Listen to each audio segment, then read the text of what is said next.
안녕하세요, 더월드입니다. 어제 파이코 팀에서 공식 발표를 하였던 2024년 오픈 메인넷으로 전환하기 위한 3가지 조건들, 그리고 로드맵 버전 2 업데이트 사항에 대해서 지난 영상에서 설명을 해드렸고, 이번 영상에서는 그 발표가 나오고 나서 여러가지 주제에 대해서 좀 더 추가적인 얘기들을 해보려고 합니다. 첫 번째로는 이번 코어팀에서 발표했던 오픈 메인넷으로 가기 위한 3가지 조건에 대해서 파이 커뮤니티 유명 스피커들은 어떤 반응을 보였을까 하는 부분에 대해서 얘기를 해볼 것이고요. 두 번째로는 그럼 이 코어팀에서 제시한 이 3가지 조건을 2024년 한 해에 과연 모두 달성할 수 있을까, 그리고 오픈 메인넷으로 진행할 수 있을까라는 부분도 함께 얘기를 해보도록 하겠습니다. 그리고 마지막으로는 어제 파이챗 개발자 챗방에서 잠시 있었던 니콜라스와 이 파이오니어들 간의 대화 내용도 잠시 공유를 해드리도록 하겠습니다. 일단 첫 번째로 어제 공지를 보시면 파이코어 팀이 오픈 메인넷으로 전환되기 위해 이 조건들을 제시를 했는데요. 이 목표 수치가 구체적으로 나왔습니다. 1,500만 명의 파이오니어가 KYC 통과를 하거나 임시로 통과를 할 수 있어야 하고, 또 1,000만 명의 파이오니어가 메인넷으로 마이그레이션이 될 수 있어야 한다, 이렇게 얘기를 하고 있고요. 그리고 생태계 앱이 총 100개에 도달할 수 있어야 된다. 그리고 데모 앱이나 그냥 카피캣으로 이루어진 앱은 카운팅을 하지 않겠다, 이런 구체적인 수치를 발표했습니다. 그리고 이 공지가 나간 후에 많은 파이오니어들이 사실 놀란 부분이 있었습니다. 예를 들어 파이 생태계에서 이 멜딘이라고 불리우는 유명 스피커가 있는데요. 일단 11만 명 이상의 팔로워 수를 보유하고 있고, 현재 소셜 커넥트 개발에 참여를 하고 있는 파이오니어입니다. 그리고 파이 프로젝트의 응원과 또 비판의 목소리를 동시적으로 낼 수 있는 매우 중립적인 태도를 유지하면서 활동을 하고 있는 파이오니어다라고 할 수 있겠는데요. 제가 보여드리는 이 멜딘의 대화가 좋은 예시라고 할 수 있겠습니다. 지난 로드맵 버전 1이 나왔을 때만 하더라도 이 버전 2를 기다리면서 시니어 채팅방에서 코어팀의 멤버이죠, 이 수아로 멤버와의 대화를 한번 제가 캡처를 해봤는데요. 파이오니어들은 파이 생태계 성숙도가 어디까지 진전이 되었으며 오픈 메인넷에 얼마나 더 가까워졌으며, 이런 것을 예측할 수 있는 이 프로젝트의 가시성이 더 필요하고, 또 파이오니어들은 그런 것을 볼 수 있는 자격이 있다, 이렇게 코어팀 멤버에게 강하게 어필하는 모습을 볼 수 있었는데, 이 대화의 이미지는 하나의 예제일 뿐이지만 당시 대다수의 파이 인플루언서들 그리고 모더들이 같은 소리를 내었었던 기억이 있었습니다. 그리고 현재 로드맵 버전 2가 출시가 되면서 동시적으로 코어팀에 의해서 이러한 구체적인 수치가 발표가 되었다는 건데요. 그래서 이 현상을 긍정적으로 받아들이는 인플루언서들이 상당히 많은 것을 발견할 수 있었습니다. 그 전에 코어팀에게 강하게 불만을 표출했었던 이 멜든과 직접 대화를 해보았는데요. 이 멜든 같은 경우에는 이제 우리가 목표할 수 있는 수치라는 것이 실제 표면에 나왔으니 어느 정도 불확실성이 제거가 된 것이다. 이것은 커뮤니티에 긍정적인 영향을 가져올 수 있다라는 얘기를 한 것을 볼 수 있었고, 그래서 저는 이 멜든에게 이 1,000만 명 마이그레이션이나 이 100개의 파이 앱 달성 조건에 대해서는 2024년에 이것을 달성할 수 있을 것으로 보이느냐, 이런 현실적인 질문을 한번 해보았는데요. 이 의견에는 사실 도달을 하는 부분은 어차피 시간 문제일 것이기에 내년이 되었던 아니면 내후년이 되었던 커뮤니티에게는 무조건 큰 도움이 될 것이다. 그리고 그의 생각으로는 코어팀의 성향을 고려했을 때는 코어팀이 이 조건을 매우 극단적으로 크게 잡았을 확률도 존재한다. 즉, 이 정확한 수치에 꼭 도달하지 않더라도 시기가 딱 맞다면 오픈 메인넷으로 전환할 가능성도 있지 않겠느냐, 이런 긍정적인 의견을 공유를 해주기도 했습니다. 물론 이것은 한 개인의 의견일 뿐이고, 한 파이 생태계의 스피커로서 개인적인 의견을 지금 공유를 해드리는 것이고요. 하지만 생각을 해보시면 생태계에 참여하고 있는 여러 대표님들이나 아니면은 파이 블록체인 위에서 파이 앱을 지금 개발을 계획하고 있는 개발자 파이오니어들에게는 현재 위치를 가늠해 볼 수 있는, 즉 오픈 메인넷 전환으로부터 얼마나 우리가 가까이 와 있는지를 파악할 수 있는 좋은 지표가 생겼다라는 것에는 많은 분들이 동의를 할 수 있을 것이라고 생각을 합니다. 물론 여기에도 부정적인 의견을 내어놓는 인플루언서들이 존재합니다. 여기에 파이 생태계 스피커로 활동을 해왔던 에디의 엑스글을 보면요, 제가 직역을 해드릴 텐데요. 제가 파이 네트워크에 합류한 주된 이유는 이것이 진정한 분산형 프로젝트라고 생각했기 때문입니다. 저는 커뮤니티가 일반적인 결정을 내릴 것이라고 생각을 했지만 우리가 이런 상황에 빠지게 될 것이라고는 전혀 생각하지 못했습니다. 우리 파이오니어들은 이 프로젝트에 발언권이 없으며 우리에게 제시된 모든 것을 받아들여야 합니다, 라면서 초기에 생각을 해왔던 것에 비해서는 파이오니어들이 초기에 결정할 수 있는 권한이 너무 제한되어 있고 중앙화의 길로 가고 있는 것이 아니냐, 이런 우려의 목소리를 내놓기도 했습니다. 물론 이 글에도 아까 언급을 해드렸던 멜든의 다른 목소리가 보이기도 했었는데요. 멜든 같은 경우에는 사실 100명 중 95명은 모두 거래소에서 현금화를 하는 데만 관심이 있을 뿐, 대다수는 파이 유틸리티나 노드, 장기적 생태계 기여도 등등에는 관심이 없습니다. 그래서 코어팀이 우리에게 발언권을 주지 않게 되었고 나는 거기에는 큰 문제가 되지 않는다라고 생각을 합니다. 참고로 탈중앙화라는 것은 어디에도 존재하지 않습니다. 그것은 신화 같은 얘기일 뿐입니다 라고 좀 현실적인 조언을 댓글로 달기도 했었습니다. 그래서 다시 한번 이번 파이코어 팀의 선택이 나쁘지만은 않았다라고 멜딩 같은 경우는 다시 설명하는 것을 볼 수 있었고, 그래서 이번에 코어 팀이 내세운 조건들에 대해서 전체적으로 좀 얘기를 많이 해보고 인플루언서들의 포스팅을 좀 서치를 해본 결과 체감적으로는 절반이 좀 넘는 60에서 70% 정도 이상이 좀 더 긍정적으로 반응을 한 것으로 느껴졌습니다. 그래서 국내 파이오니어 분들의 의견을 한번 체크를 해보려고 제가 파이파파 카페 설문 포스팅이 있어서 한번 보았는데요. 드림K1님이 올려주신 설문조사 글이 있었습니다. 물론 엄청 많은 분들이 참여를 해주시진 않았지만 어느 정도의 이 리액션을 볼 수 있는 부분이었고요. 배신감에 너무 화가 난다라는 분들보다는 이번 공지를 보고 더 긍정적으로 느끼시는 분들의 비율이 더 높았다라는 것을 볼 수 있었고, 또 이번 공지가 초긍정은 아니더라도 나쁘지는 않다, not bad 정도이다 라고 느끼시는 분들이 좀 더 많은 비율을 차지하는 것을 볼 수 있었습니다. 그래서 이 데이터도 표본이 너무 적긴 했었지만은 참고할 만한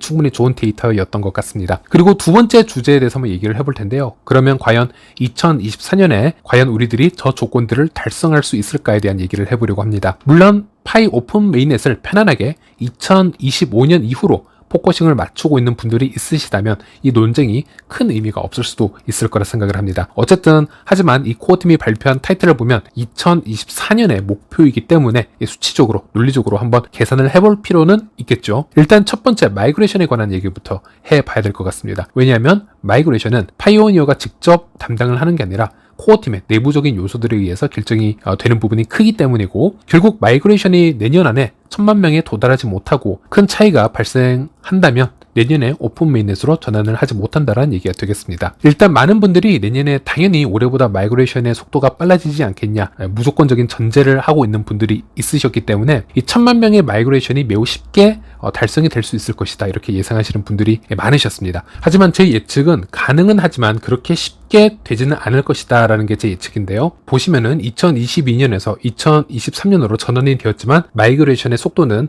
증가하기보다는 더 감소되었던 것을 볼 수 있습니다. 2022년 7월에 시작이 되었던 이 당시 마이그레이션 속도가 너무 빨랐기 때문에 2023년에는 마이그레이션과 KYC 속도가 상대적으로 더 크게 증가할 수 있을 것이다 라고 예측을 했었는데요. 결과론적으로 보면 오히려 2022년에 비해서도 더 느리게 답답하게 지속이 되었다는 것을 확인할 수 있었습니다. 그리고 그렇게 1년이 지났습니다. 물론 2024년을 지금 맞이하고 있기 때문에 2023년보다는 당연히 빠르게 될 것이고 2022년에 7월과 같은 속도만큼 나올 수 있지 않을까? 이렇게 긍정적으로 예측을 해볼 수는 있습니다. 그런데 일단 그렇게 되려면 두 가지 움직임의 변화가 먼저 포착이 되어야 될 것입니다. 하나는 이 마이그레이션을 담당하는 GABT 지갑의 밸런스가 2023년에 보여줬던 것보다는 더 큰 규모로 충전이 될 수 있어야 합니다. 올해 데이터를 보면은 이 GBT 지갑에요, 월별로 보았을 때 충전이 되어 있지 않았던 시기도 있었고 적게는 5천만 개만 들어왔던 시기도 있었습니다. 아니면 많게 들어와도 2억 개 또는 2억 5천만 개의 파이코인만 이 GBQQ 지갑에서 GBT 지갑으로 이제 충전이 되었고, 이것으로 월별 마이그레이션 지갑을 생성하고 또 진행을 했던 데이터를 지금 볼 수 있는데, 이것은 작년 2022년도에 비해서도 그렇게 상승한 데이터라고 할 수 없습니다. 그래서 이 데이터부터 크게 달라질 수 있어야 된다라고 볼 수 있겠고요. 또 매월 마이그레이션의 휴게가 전혀 없이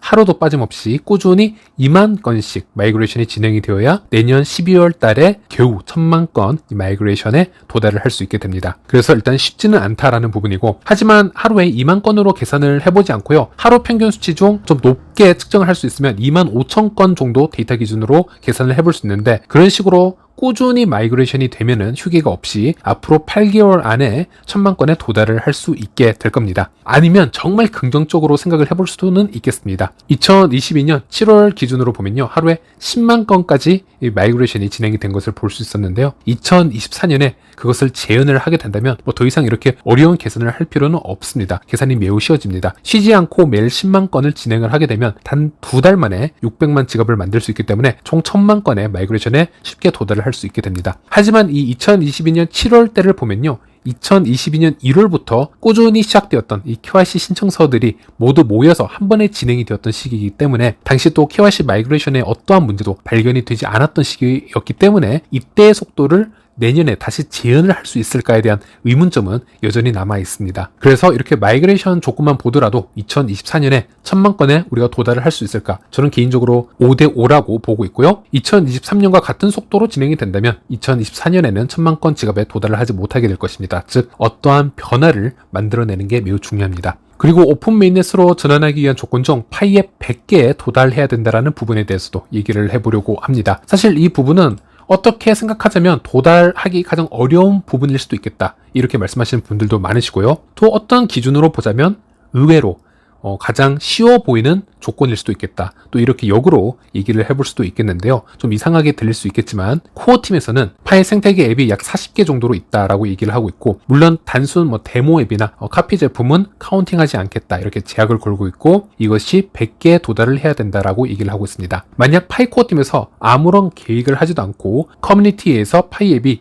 스스로 증가하기만을 기대를 한다면 이것은 매우 도달하기 어려운 기준이 될 수 있겠습니다. 현재 이 40개라는 앱도 실패들이 거듭나서 수년간 이루어진 결과물이기 때문에 이 추가적인 60개의 앱 출시를 내년 한 해에만 기대를 한다, 매우 힘들어 보일 수는 있습니다. 하지만 좀 긍정적으로 생각을 해보도록 하겠습니다. 일단 파이코어 팀은 해코톤 경험이 꽤 많습니다. 매월 자동으로 진행을 하던 해코톤을 제외하고요. 그 전에 이벤트성으로 1년에 한 번씩 하거나 미국 명문대에서 여러 파이 해코톤을 개최를 한 경험이 있는데, 결과적으로 이벤트를 진행할 때마다 1000명의 참가자가 참여를 했고 수백 건의 파이 앱들이 제출이 되었었습니다. 물론 해코톤 특성상 짧은 시간에 만들어진 앱들이 많기 때문에 수상을 한 프로젝트 앱들이 있다 하더라도 파이의 긴 폐쇄형 기간에서 자체적으로 동기부여를 갖고 지속적으로 이렇게 현금화를 할 수 없는 상태에서 개발자들이 비용을 계속 들여서 개발하기 좀 무리인 부분이 있었습니다. 그래서 폐쇄형 기간에 개발이 중지가 되거나 수상 경력만을 가지고 개발자들이 떠나는 경우가 상당히 많았는데요. 2024년에 파이 코어팀에서 직접 해코톤을 또 개최를 하게 된다면 이것은 성격이 좀 달라질 수 있겠습니다. 왜냐하면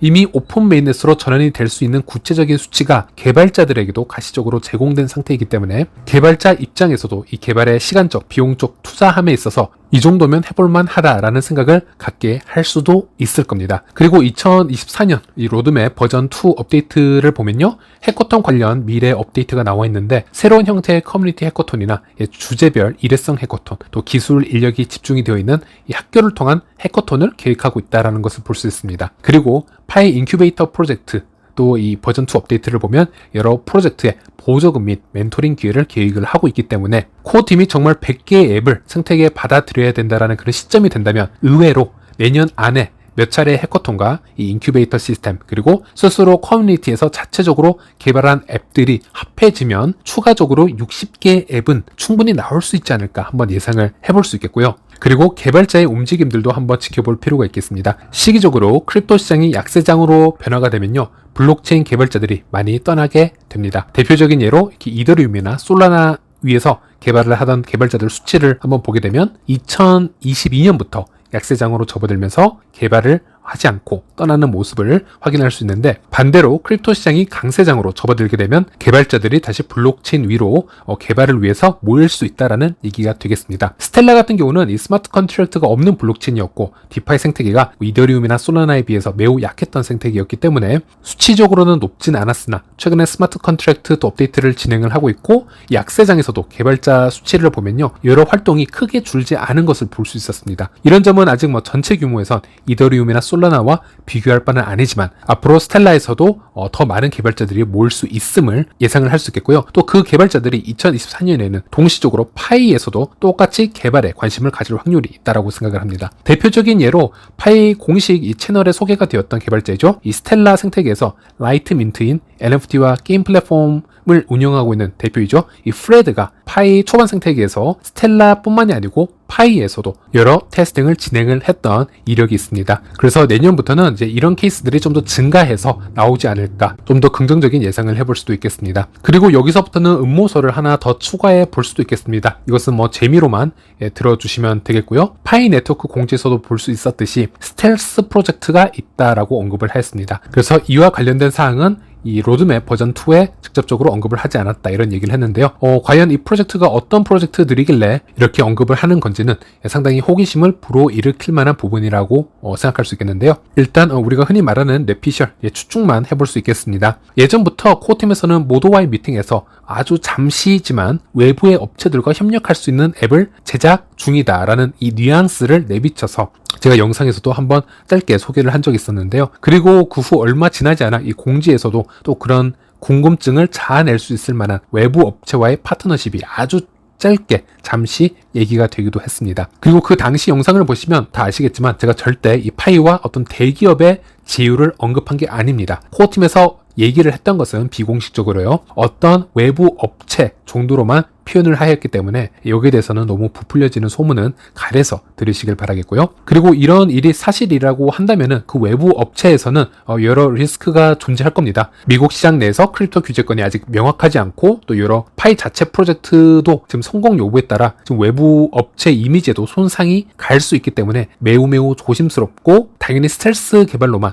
진행이 될 것이다 라고 예상을 해볼 수가 있겠는데 이번에 얘기하는 게 혹시 그런 부분은 아닐까 이렇게 개인적인 예측은 해볼 수가 있겠고요.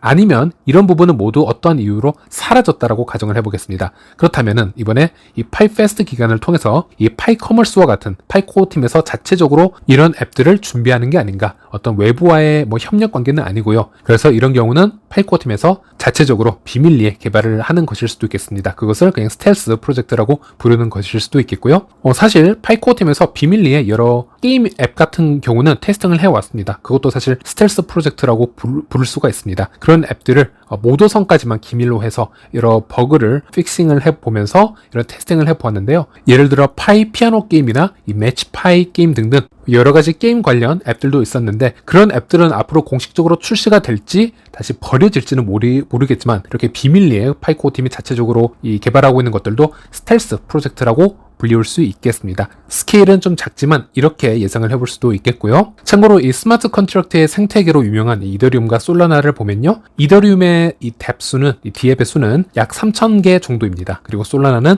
약 450개 정도라고 보시면 되겠습니다. 물론 그 모든 디앱들이 다 활성화가 잘 되어 있는 것도 아니고요. 이 중에서 많이 버려진 앱들도 많습니다. 그래서 대표적인 프로젝트들이 그 정도 규모라고 보시면 되겠고 파이가 오픈 메인넷으로 나가기 앞서서 그 전에 이미 100개 정도의 적절한 디앱 생태계로 출발을 한다는 것은 분명 나쁘지는 않다. 꽤 괜찮은 시작점이라고 생각을 하시면 되겠습니다. 그리고 오픈 메인넷으로 가기 위한 세 번째 조건은 제가 이미 지난 영상에서 너무 자세하게 다 말씀을 드렸기 때문에 혹시 이 영상을 보지 못하신 분들은 이 영상을 시청을 다시 해주시면 되겠고요. 2024년과 2025년은 여러모로 이 트리플 호재 또는 쿼드러플 호재라고 하고 있는 수많은 호재가 기다리고 있는 한 해라고 보시면 되겠습니다. 물론 그 호재 속에서도 여러 퍼드가 존재는 할 겁니다. 상승이라고 해서 영원한 상승이 존재할 수는 없고 가격이 오른 만큼 또 쉬어가는 그 부분도 있을 것이고요. 또 가격을 떨구고 다시 올려야 되는 부분도 존재하기 때문에 그럴 만한 예상되는 악재 재료들도 분명 내년, 내후년에